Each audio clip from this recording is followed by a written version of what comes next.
नए मुद्दे के साथ में। कैसा रहेगा 2019 और 2019 में कौन कौन से देश क्या क्या करने वाले हैं, क्या क्या रणनीति रहने वाली है।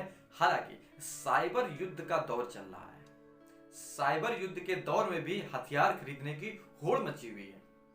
सन 2019 में लगभग 26 अरब डॉलर की कमाई की गई दुनिया के देशों ने, लेकिन वहीं कोरोना काल में 2020 में भी होड़ मची हुई है।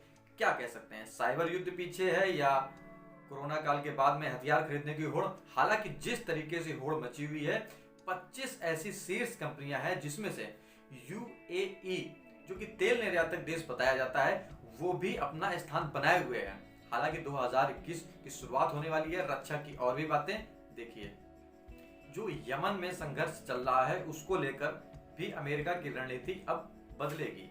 हालांकि 740 अरब का जो बजट पास किया गया था उस पर रोक लगा दी गई, यानी कि वीटो लगा दिया गया। अब आने वाले समय में जिसको फिर से देखने की जरूरत पड़ेगी। कोरोना काल में जो रक्षा बजट है भारत का, वो अब बढ़ोतरी करने की कयास लगाई जा रही है। हालांकि 2021 और 22 में अगर स्थिति बताएं तो बढ़ाया जा सकता है, इसलिए क्योंकि 2020 में मात्र 9% ही बढ़ाया गया था, लेकिन वहीं पर 2019 में जो बजट बढ़ाया गया था रक्षा क्षेत्र के लिए वो सबसे न्यूनतम था, यानी कि 1962 के बाद से भी कम। मानो 2019 में ऐसा प्रतीत हुआ कि युद्ध इसी साल हुआ हो। हालांकि जो लद्दाख का क्षेत्र रहा, पूर्वी लद्दाख का क्षेत्र, उसमें भी कई सारी ऐसी चीजें देखी जा रही है जिसको लेकर बढ़ाने की बहुत ही जरूरत दिखाई देगी। उधर चीन के खिलाफ, यानी कि जो ताइवान देश है, उसके लिए डोनाल्ड ट्रंप साथ खड़े हुए दिखाई देंगे। लगभग 8 अरब डॉलर के जो समझौते हुए रक्षा क्षेत्र में, वो ताइवान और अमेरिका के बीच में हुए हैं। इसमें सहमति जापान ने भी जताई है, नवनिर्वाचित राष्ट्रपति यानी कि जो बनाए गए हैं अमेरिका के, उनके साथ। हालांकि इस पर कड़ा विरोध जताया है चीन ने। संयुक्त अरब अमीरात और इजराइल के बीच में जो दशकों पुरानी संघर्ष चला आ रहा था, जो दुश्मनी चली आ रही थी, उसको अमेरिका के राष्ट्रपति ने खत्म कर दिया है।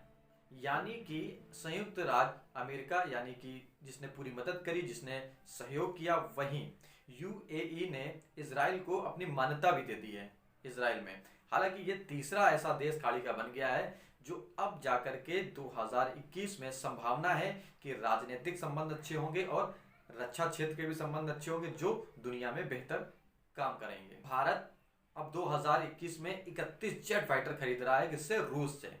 हालांकि जो और सारी स्थितियां हैं जिसमें S-400 को भी खरीदने की भी मंजूरी दे दी गई है, जो 2021 नवंबर तक भारत में आ जाएगा। भारत की भी मजबूत स्थिति हालांकि दिखाई देगी, लेकिन और भी कई सारे चीजों के साथ में, यानी कि कई सारे मुद्दों के साथ में, कई सारी रक्षा चुनौतियों के साथ में, कई सारे राजनीतिक संबंधों के साथ में।